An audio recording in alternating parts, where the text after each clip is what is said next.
রাসূল তো এতিমদের সর্দার। পৃথিবীর কোন এতিম যেন বলতে না পারে নবীজি আমার ব্যাপারে কি বলবেন, আমি তো এতিম মানুষ।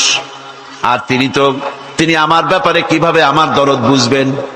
নবীজিকে আল্লাহ পাক কেমন এতিম বানালেন, সমস্ত দুনিয়ার এতিমদের সর্দার বানালেন।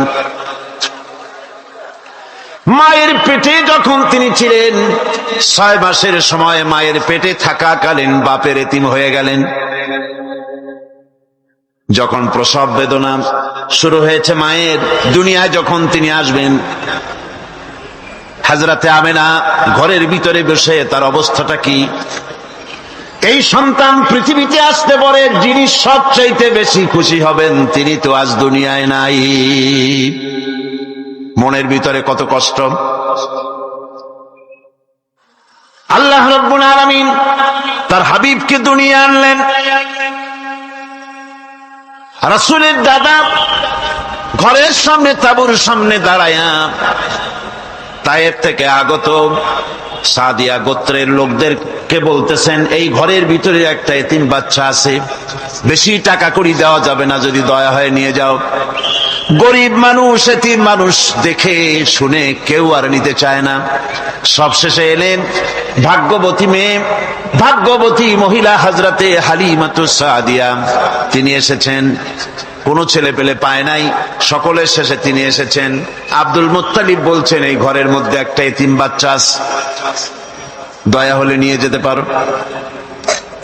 তিনি স্বামীর সঙ্গে পরামর্শ করলেন, এরপরে বললেন, যদি দেখতে অন্তত ভালো হয়, মন যদি ভালো লাগে নিয়ে যাব, একেবারে খালি হাতে ফিরে যাওয়ার চাইতে তো ভালো। হযরতে হালিমা বলেন, আমি ঘরের মধ্যে প্রবেশ করলাম, মা আমেনার কোল থেকে শিশু মুহাম্মদ সাল্লাল্লাহু আলাইহি ওয়াসাল্লামকে যখন আমি কোলে নিলাম, আমি হুজুরের চেহারার দিকে নজর করে দেখলাম, আমার কাছে মনে হলো যেন পূর্ণিমার চাঁদটা আমার কোলে ধরা দিয়েছে। রাসূল কি শিশু মুহাম্মদ সাল্লাল্লাহু আলাইহি ওয়াসাল্লাম কি যখন নিয়ে বাড়ির দিকে রওনা হলাম, যে গাধা আমার সকলের পেছনে এসেছে, সেই গাধা এখন সকলের আগে ছুটে চলে যায়। এরপরে বাড়ি যখন নিয়ে গেলাম, কুয়ায় পানি বাড়লো, গাছে ফসল বাড়লো, খেজুর গাছে খেজুর বাড়তে লাগলো, জমিনে ফলন বেড়ে গেল। রাসূলের দুধ বোন সাইমা রাসূলকে নিয়ে মুহাম্মদ সাল্লাল্লাহু আলাইহি ওয়াসাল্লাম তাকে দোলনা নিয়ে দোল দিতেছে। কি আশ্চর্য অবস্থা! সাইমা তাকে দোল দিচ্ছে আর বলতেছে, বেঁচে থাকুক মুহাম্মদ সাল্লাল্লাহু আলাইহি ওয়াসাল্লাম, সে দীর্ঘজীবী হোক। কবি লিখতেছেন, কি আশ্চর্য কথা, বেদুইন বালিকা কারে নিয়ে দোল দেয় সে কি তা জানে? বিশ্বনবী মুহাম্মদ রাসূলুল্লাহ সাল্লাল্লাহু আলাইহি ওয়াসাল্লাম এভাবে এতিম অবস্থায় জীবন তার শুরু হলো। যখন তিনি ফিরে এলেন 6 বছর বয়সের সময়, যখন মায়ের কাছে তিনি ফিরে এসেছেন, প্রতিদিন তিনি খেলা দেখতে যান ময়দানে। ইতিহাসের মধ্যে লেখা হয়েছে, মা প্রতিদিন সন্ধ্যার সময় তাকে ফিরে পান। আজকে সন্ধ্যা হয়ে গেছে, শিশু মুহাম্মদ সাল্লাল্লাহু আলাইহি ওয়াসাল্লাম বাড়ি ফেরেন না। কারণ কি, কেন বাড়ি ফেরে না? সন্ধ্যার দিকে তিনি চলে গিয়েছেন পাহাড়িয়া ময়দানে, যে দেখেন ধুধু করতেছে, চতুর্দিকে সন্ধ্যা হয়ে গেছে, অন্ধকার হয়ে গেছে, কোনো ছেলে পেলে নাই, কেউ নাই। পাহাড়ের পাদদেশে বসে শিশু মুহাম্মদ সাল্লাল্লাহু আলাইহি ওয়াসাল্লাম কাঁদতেছেন। মা প্রশ্ন করলেন, বাবারে, সন্ধ্যা উত্তীর্ণ হয়ে গেল, কেন একা একা বসে বসে কাঁদো? তিনি বলছেন, মাজি, আজ কদিন খেলা দেখতে আসলাম ময়দানে, প্রতিদিন দেখি যখন সন্ধ্যা হয়ে যায়, মুরব্বী শ্রেণীর কিছু লোক আসে, ছেলেকে নাম ধরে ডাক দেয়, ছেলেরা দৌড়ে তার বাবার কাছে চলে যায়, আর বাবা ছেলেকে কোলে নিয়ে মুখে চুমা দিয়ে বাড়ির দিকে নিয়ে যায়। আমি আজ কদিন পর্যন্ত এই ময়দানে এলাম, কোনদিন সন্ধ্যা বেলায় তো কেউ এসে আমাকে মুহাম্মদ বলে একটা ডাক দিল না। আমার আব্বা কি নাই? আল্লাহ রাব্বুল আলামিন বলেন, আলাম ইয়াজিদকা ইয়াতীমান ফাআওয়া, এরকম এতিম অবস্থায় পেয়ে আমি কি আপনাকে আশ্রয় দেই নাই? আপনাকে আমি পেয়েছি এতিম অবস্থায়, এরপরে আমি আপনারে আশ্রয় দিলাম। ওয়া ওয়াজাদাকা দাল্লান ফাহাদা, এরপরে আমি আপনাকে পথ হারা পেলাম, আমি আপনাকে পথের দিশা দিয়া দিলাম। ওয়াজাদাকা আইলান ফাআগনা, এরপরে আমি আপনাকে দরিদ্র অবস্থায় পেয়েছি, তারপরে আমি আপনার দারিদ্র মুক্ত করেছি আপনাকে।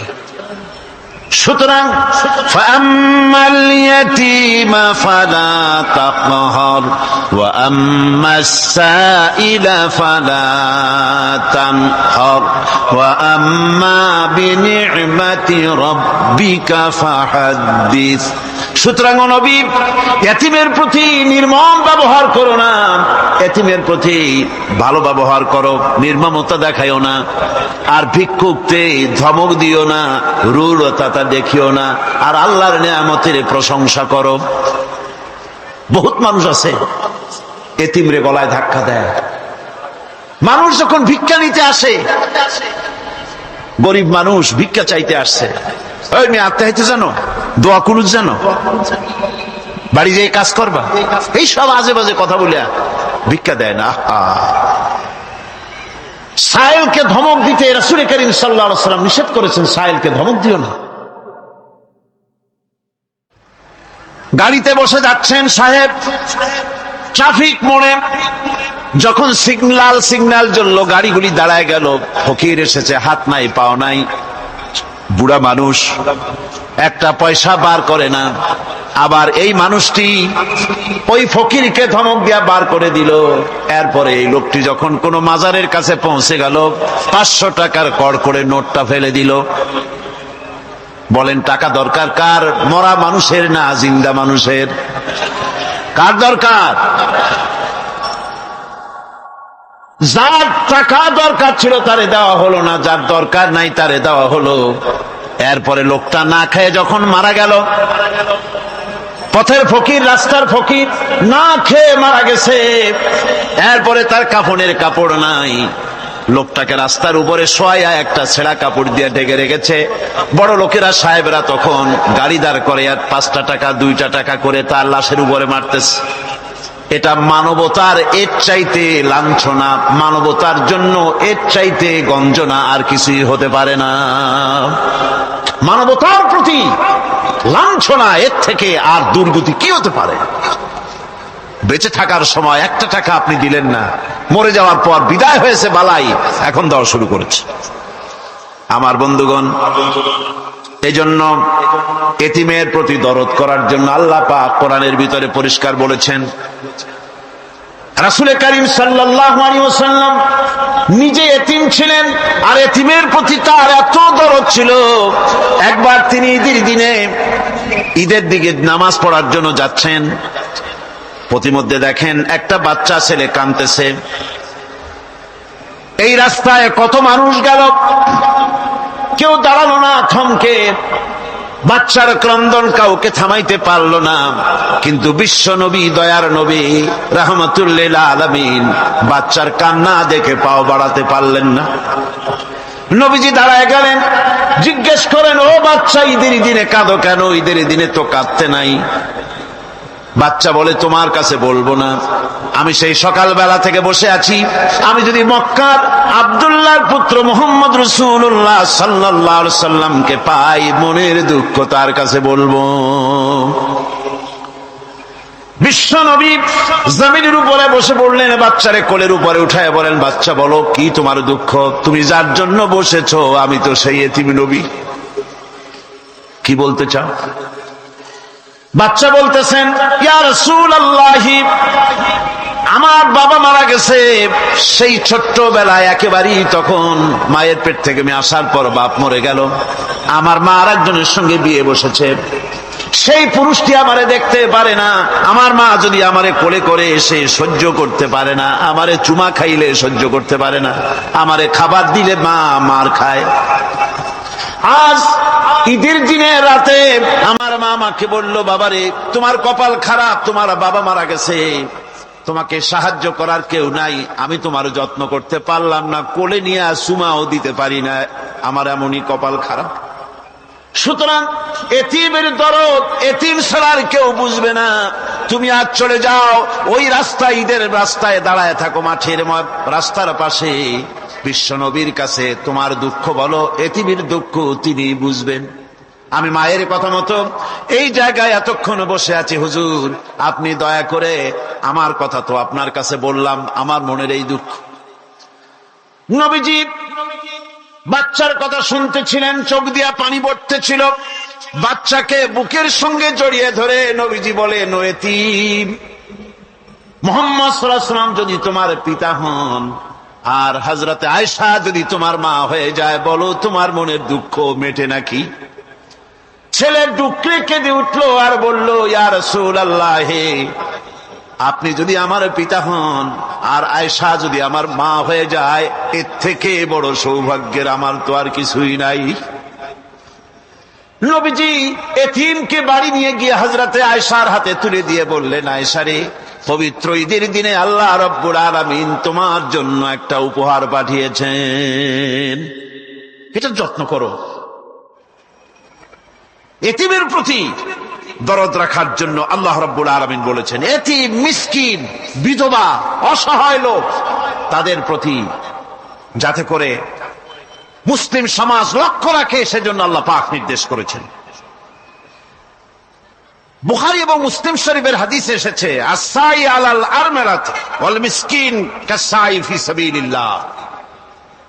বিধবাদের জন্য, মিসকিনের জন্য কেউ যদি কোনো উদ্যোগ গ্রহণ করে, কেউ কোনো সাহায্য দেয়, জিহাদের ময়দানে জিহাদ করে আল্লাহর রাস্তায় যে সওয়াব পাওয়া যায়, যে মর্যাদা পাওয়া যায় আল্লাহর কাছে, এতিম, মিসকিন, বিধবাকে সাহায্য করলে সেই সওয়াব আল্লাহ রাব্বুল আলামিন আমলনামায় দিয়ে দেন। আমাদের প্রিয় নবী এতিম মিসকিনদের খুবই ভালোবাসতেন তার নিজের চাকর হযরত যায়েদ ও আনাস রাদিয়াল্লাহু তাআলা আনহুকে। সে সম্পর্কে এখন আলোচনা করা হচ্ছে। তার চরিত্রই প্রমাণ করে, নবীদেরকে বাইয়িনাত দেওয়া হয়েছে, এমন চরিত্র, আচার আচরণ দেওয়া হয়েছে যাতে করে লোকেরা অভিভূত হয়ে যায়, আকৃষ্ট হয়ে যায়। হযরতে যায়েদ, তিনি তো কৃতদাস ছিলেন, হারায় গেলেন বাপ মা থেকে, আর এরপরে কুদরতকারে মুহাম্মদ সাল্লাল্লাহু আলাইহি ওয়াসাল্লামের ঘরে উঠায় দিল। তিনি তখন আল্লাহর নবী, তখনও নবুয়তের দায়িত্ব পান নাই। যায়েদের পিতার কাছে খবর হয়ে গেল, যায়েদ আছে রাসূলের বাড়িতে, মুহাম্মদ সাল্লাল্লাহু আলাইহি ওয়াসাল্লামের বাড়ি মক্কায়। তারা এসে হুজুরের সঙ্গে দেখা করে বললেন, মুহাম্মদ সাল্লাল্লাহু আলাইহি ওয়াসাল্লাম, জানতে পেরেছি আপনার কাছেই আমাদের ছেলে যায়েদ আছে, মেহেরবানি করে তাকে আমাদেরকে ফিরায় দেন। হুজুর বলেন, যায়েদ যদি তোমাদেরকে চিনতে পারে আর যদি যেতে চায়, আমার পক্ষ থেকে কোনো আপত্তি নাই, অবশ্যই যাবে। তবে যায়েদ যদি যেতে না চায়, আমি এমন লোক নই যে কেউ আমার কাছে থাকতে চাইলে আমি জোর করে তাকে ঠেলেও দিতে পারি না, আমি তেমন লোক নই। পিতা বললেন, আপনি অবশ্যই যুক্তিপূর্ণ কথা বলেছেন। হযরতে যায়েদকে আনা হলো। হুজুর বললেন, তুমি কি চেনো এদের? কি? যায়েদ বললেন, চিনি, ইনি আমার বাবা, উনি আমার চাচা।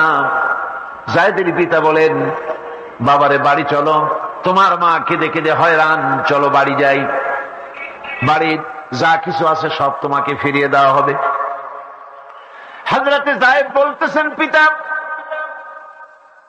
বাড়িতে যা আছে তাই শুদ্ধ, তামাম দুনিয়াটা যদি আমারে দেওয়া হয়, এই লোকটির কাছে থেকে যে ব্যবহার পেয়েছি, আমি এই লোকের কদম ছেড়ে যেতে পারি না। তার চরিত্রই প্রমাণ করে তিনি নবী, কি ব্যবহারটা পেয়েছেন। হযরত আনাস রাদিয়াল্লাহু তাআলা আনহু ছোট মানুষ, 8 বছর বয়সের সময় হুজুরের খাদেম হয়ে হুজুরের বাড়িতে আসছেন। আচ্ছা, 8 বছর বয়সের কিশোর ভুল তো করতেই পারে, গরম পানি চাইলে ঠান্ডা পানি এনে দেবে, স্যান্ডেল চাইলে জুতো আনবেন, বিছানা বিছাইতে বললে উঠাই ফেলে। এটা স্বাভাবিক, কিশোর মানুষ, ছোট মানুষ। এবার শুনুন, বাইয়ানাত কারে বলে? নবীদের বাইয়ানাত আল্লাহ যে দিয়েছেন সেটা কি জিনিস? সেটা হলো উন্নত মানের চরিত্র আর ব্যবহার, ওঠা বসা, যা দেখলে মানুষ বুঝতে পারে তিনি আল্লাহর নবী। হযরতে আনাসের মুখে শুনুন, হযরতে আনাস রাদিয়াল্লাহু তাআলা আনহু বলেন, একাধিক ক্রমে টানা 10টি বছর রাসূলের খেদমতের ভিতরে নিয়োজিত ছিলাম। 10টি বছরের ভিতরে একটা দিনের জন্য নবীজি আমাকে ধমক দিয়ে কথা বলেন নাই। এটা ধমক দিলেন না আমারে, এটা করছো কেন, এটা করো নাই কেন? সুবহানাল্লাহি বিহামদিহি। গোটা পৃথিবী সমস্ত মুমিন মুসলমানদের, পুরুষ আর নারীদের জীবন, কলিজা, রক্ত রাসূলের কদম মুবারক উৎসর্গ হয়ে যায়। মহান রব্বুল আলামিনের কাছে তার হাবিব রাসূলুল্লাহ সাল্লাল্লাহু আলাইহি ওয়াসাল্লামের ছিল বিশেষ মর্যাদা। আসুন আমরা সে সম্পর্কে আলোচনা শুনি। আমার ভাইরা, রাসূল পাক সাল্লাল্লাহু আলাইহি ওয়াসাল্লাম আল্লাহর নবী এমন এক মহান সত্তা ছিলেন যে তিনি দোয়া আল্লাহর দরবারে হাত উঁচু করতে দেরি আছে, কিন্তু দোয়া কবুল হতে দেরি নাই। হিজরত করে মদিনায় এসেছেন, নামাজ পড়তে দিল চায়, কাবা শরীফের দিকে ফিরে যদি নামাজ পড়তে পারতাম দিলটা বড় ভালো লাগতো, কিন্তু হাত উঁচু করে মোনাজাত করতেছেন না, আল্লাহর কাছে বলতেওছেন না যে আল্লাহ তুমি আমার কিবলাটা বাইতুল মুকাদ্দাস থেকে ফিরাইয়া মক্কা শরীফে বাইতুল্লাহর দিকে ফিরাইয়া দাও। মুখেও বলতেছেন না, মনেও না, শুধু আকাশের দিকে বারবার তাকাচ্ছেন, মোনাজাত করেন নাই। মনে মনে আশা পোষণ করতেছেন যদি এমন একটা ওহী নাজিল হয়ে যেত।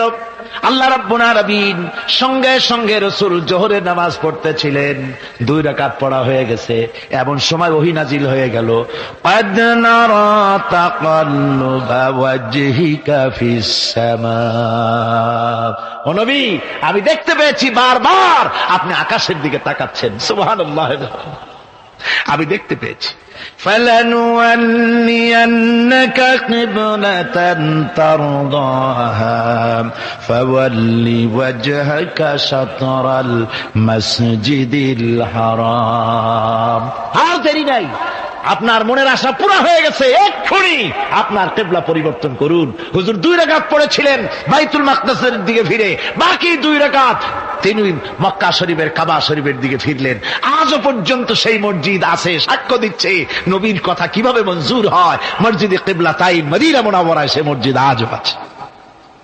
ভাইরা আমার, রাসূল পাক সাল্লাল্লাহু আলাইহি ওয়াসাল্লাম এত বড় মর্যাদা সম্পন্ন ব্যক্তিত্ব, মহান ব্যক্তিত্বের উম্মতের মধ্যে আল্লাহ আমাদের শামিল করেছেন। শুকরিয়া স্বরূপ আমরা পড়ি আলহামদুলিল্লাহ। জোরে সোরে পড়েন আলহামদুলিল্লাহ। আমার ভাইয়েরা, মর্যাদা এত বেশি আল্লাহ রাসূলকে আল্লাহ রাব্বুল আলামিন দান করেছেন। এই পৃথিবীতে কোন মানুষের সঙ্গে যদি আপনি বেয়াদবি করেন, তিনি আপনার বাপ হোক, তিনি আপনার মা হন, অথবা আপনার উস্তাদ হন, অথবা আপনার পীর হন, যে কেউ হোক না কেন, কারো সঙ্গে যদি কোনো বেয়াদবি হয়ে যায় তো শুধু একটা বেয়াদবি ছাড়া আর কিছুই না। কিন্তু নবীজির সঙ্গে যদি কেউ বেয়াদবি করে, সেটা শুধু বেয়াদবি থাকে না, কুফরি হয়ে যায়। কি হয়ে যায়? কুফরি হয়ে যায়। রাসূলুল্লাহকে কেউ তাওহীন করলে, অসম্মান করলে, সমালোচনা করলে কাফের হয়ে যায়। যারা বলেন কি হয়ে যায়? কত বড় মর্যাদা। রাসূল পাক সাল্লাল্লাহু আলাইহি ওয়াসাল্লাম, তার সামনে সাহাবায়ে কেরাম বসা, হুজুর কথা বলছেন, সাহাবায়ে কেরাম তারাও কথা বলছেন। কথা বলতে বলতে এক পর্যায়ে সাহাবীদের গলার আওয়াজ বড় হয়ে গেছে, হুজুরের গলার আওয়াজ শোনা যায় না, সাহাবীদের গলার আওয়াজটা বড় হয়ে গেল। আল্লাহ রাব্বুল আলামিন এতটুকু বরদাস্ত করলেন, আমার নবীর গলার আওয়াজের চাইতে তোমাদের আওয়াজ বড় হলো কেন? সঙ্গে সঙ্গে ওহী নাজিল হয়ে গেল। আল্লাহ রাব্বুল আলামিন বলেন, ইয়া আইয়ুহাল্লাযীনা আমানু লা তারফাউ আসওয়াতাকুম ফাওকা সাওতিন নবী। ও বিশ্বাসীরা, খবরদার তোমরা যারা ঈমান এনেছো শোনো, তোমাদের গলার আওয়াজ যেন আমার নবীর গলার আওয়াজের চাইতে বড় না হয়ে যায়। যদি তা হয় আনতাহবাতা আমালুকুম, জীবনের সমস্ত ভালো কাজগুলি আমি আল্লাহ বরবাদ করে দেব। আজ পর্যন্ত এই আয়াতে কারিমা রাসূল পাক সাল্লাল্লাহু আলাইহি ওয়াসাল্লামের রওজায়ে আতহারের সামনে সবুজ সাইনবোর্ডের উপরে সোনার অক্ষর দিয়ে এই আয়াতে কারিমা লেখা রয়েছে, সুবহানাল্লাহ। সর্বকালের, সর্বযুগের সর্বশ্রেষ্ঠ মহামানব, সর্বশ্রেষ্ঠ বিশ্বনবী, আল্লাহর পরে যার মর্যাদা, তিনি হচ্ছেন মুহাম্মদ রাসূলুল্লাহ সাল্লাল্লাহু আলাইহি ওয়াসাল্লাম। রাসূলুল্লাহ সাল্লাল্লাহু আলাইহি ওয়াসাল্লামের প্রতি মহান আল্লাহর ভালোবাসার অন্যতম নিদর্শন হচ্ছে মেরাজ। এর মাধ্যমে আল্লাহ রাব্বুল আলামিন তার বন্ধুকে নিজের সান্নিধ্যে নিয়েছিলেন। এখন আমরা শুনব সেই মেরাজের কাহিনী। দুলির ধরা থেকে রাসূলকে আরশে আজিমে নিয়ে যাওয়া হবে। বোরাক এলো। বোরাক হচ্ছে বারকুন থেকে উৎপত্তি। এর অর্থ হচ্ছে বিজলি, বৈদ্যুতিক গতি সম্পন্ন, ঘোড়ার চাইতে ছোট, খচ্চরের চাইতে বড়, এই জাতীয় একটা প্রাণীর মতো হযরতে জিবরাইল নিয়ে আসলেন।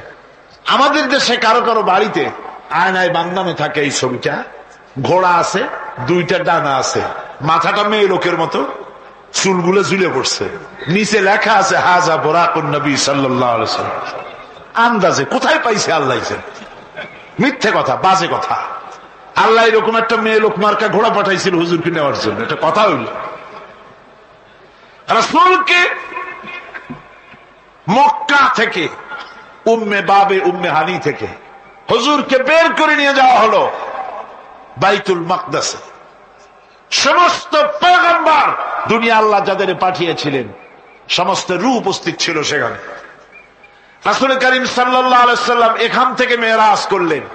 এতটুকু ছিল ইসরা। কোরআনে কারীম বলছে, আজকের কারি সাহেব যেখান থেকে তেলাওয়াত করেছিলেন, সুবহানাল্লাযী